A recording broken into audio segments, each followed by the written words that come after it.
అందరికీ నమస్కారం. నేను మీ హిమా సుబ్రహ్మణ్యన్. హోమ్ కుకింగ్ తెలుగుకి స్వాగతం. ఆకుకూరలు మన డైట్లో ఇంక్లూడ్ చేస్తాం, చాలా ఇంపార్టెంట్. అయితే మనం ఎప్పుడు ఆకుకూరలతో ఏదైనా పప్పు కానీ కూరలు కానీ చేస్తూ ఉంటాము. అవేం కాకుండా ఇవాళ మనం ఈ పాలకూరతో ఒక స్పెషల్ రెసిపీ చూడబోతున్నాం. ఇది పాలకూర పూరి. చేస్తానికి కూడా చాలా ఈజీ అనండి. సో రండి, రెసిపీ ఎలా చేయాలో చూద్దాం. పాలకూర పూరి చేయడానికి ముందుగా పాలకూరని పచ్చిమిరపకాయలతో కలిపి లైట్గా ఉడికించాలి. దీనికోసం ఒక గిన్నెలో నీళ్లు పోసి బాగా మరిగించాలి. నీళ్లు బాగా మరిగిన తర్వాత ఇందులో ముందు 2 పచ్చిమిరపకాయలని వేస్తున్నాను. ఆ తర్వాత ఒక కట్ట ఫ్రెష్ పాలకూర ఆకుల్ని కూడా శుభ్రంగా కడిగి ఇందులో వేసుకోవాలి. వీటిని సుమారుగా 3-4 నిమిషాలు మగ్గించాలి.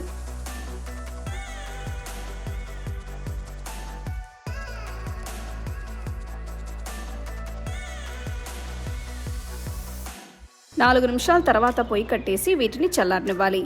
చల్లారిన ఆకుల్ని పచ్చిమిరపకాయల్ని ఒక మిక్సర్ జార్లో వేసి మెత్తటి పేస్ట్ అయ్యేట్టు రుబ్బుకోవాలి.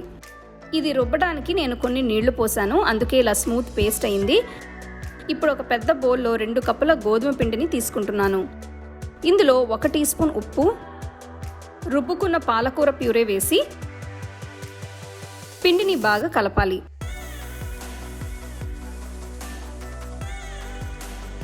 దీన్ని పూరీ పిండిలాగా కలపడానికి సరిపడని నీళ్లు పోసి పిండిని బాగా ఒత్తి కలపాలి. దీనిలో కొద్దిగా నూనె కూడా వేసి ఇంకొక 5 నిమిషాలు ఒత్తి కలపాలి. పూరీకి పిండి తయారైనట్టే.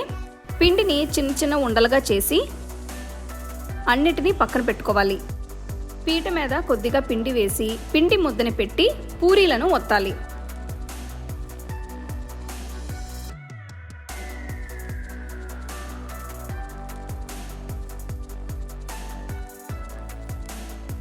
ఒక బాండీలో వేయించడానికి సరిపడా నూనె పోసి అది బాగా కాగిన తర్వాత పూరీలని వేసి వేయించాలి.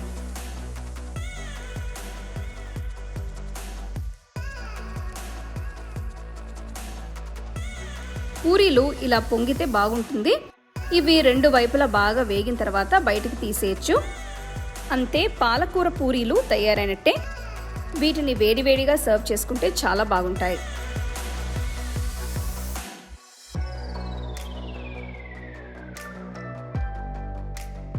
చూసారు కదా పాలకూర పూరి ఎంత ఈజీగా మనం చేసుకున్నాము.